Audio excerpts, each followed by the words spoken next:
Salut les amis, je vais vous raconter l'histoire d'un python et d'un enfant de 7 ans qui sauve sa petite sœur. C'est parti. C'est une femme qui dormait chaque nuit avec son python. La femme s'entourait de son serpent bien-aimé.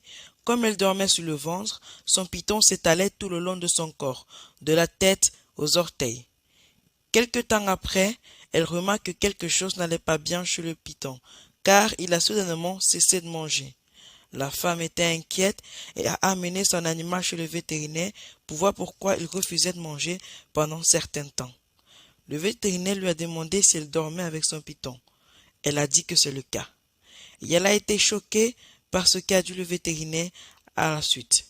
Le vétérinaire lui a dit que le python dormait sur elle pour la mesurer et non pour la câliner, et qu'il ne mangeait plus parce qu'il se préparait à un grand repas.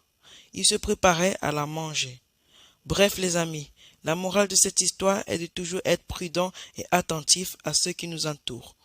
Alors, passons à l'histoire suivante. Cette fois-ci, c'est un enfant de 7 ans qui sauve sa sœur de 22 mois. Aux États-Unis, dans la ville de Nuttawal, une maison prend feu dans la nuit du 8 au 9 décembre. La mère est réveillée par une odeur de fumée.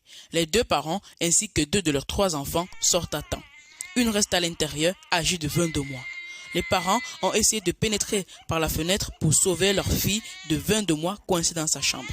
Les parents n'ont pas réussi à pénétrer par la fenêtre car elle était trop étroite. Alors, leur fils âgé de 7 ans décide de rentrer par la fenêtre pour sauver la vie de sa petite sœur. Quand les pompiers sont arrivés, c'était déjà trop tard car la maison avait déjà brûlé. Mais heureusement qu'il n'y a pas eu de blessés. Bref les amis, ce petit garçon fait ce que même un adulte ne ferait pas.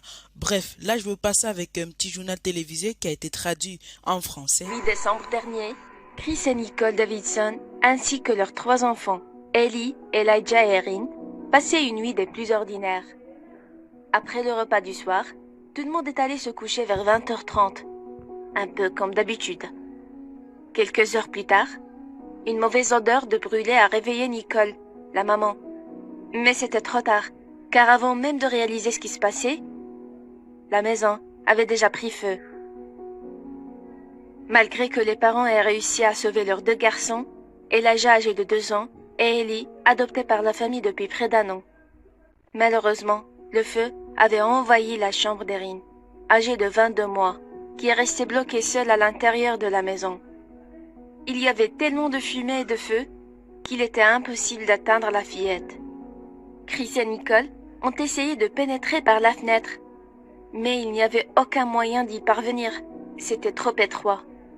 Sans trop y réfléchir, Ellie s'est jetée à l'eau, vu qu'il était le seul à pouvoir passer par cette fenêtre.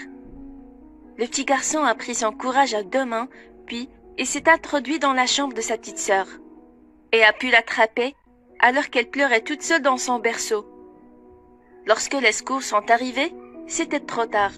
La maison était déjà ravagée par les flammes. Heureusement qu'aucun des membres de la famille n'a été blessé.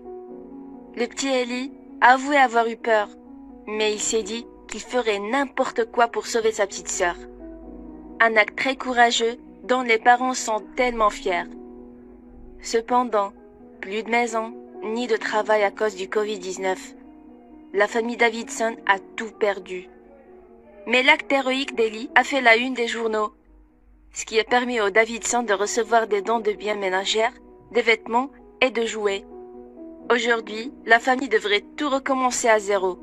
Et afin de les aider, une campagne a été lancée afin de collecter des dons et leur permettre de reconstruire leur vie d'avant. C'est vrai. Qu'avez-vous à dire à ce petit garçon courageux? Dites-le moi dans les commentaires et surtout n'oubliez pas de partager cette vidéo au maximum. Et qu'est-ce que je voulais dire? Voilà. Vous avez le journal original dans la description. Allez, goodbye!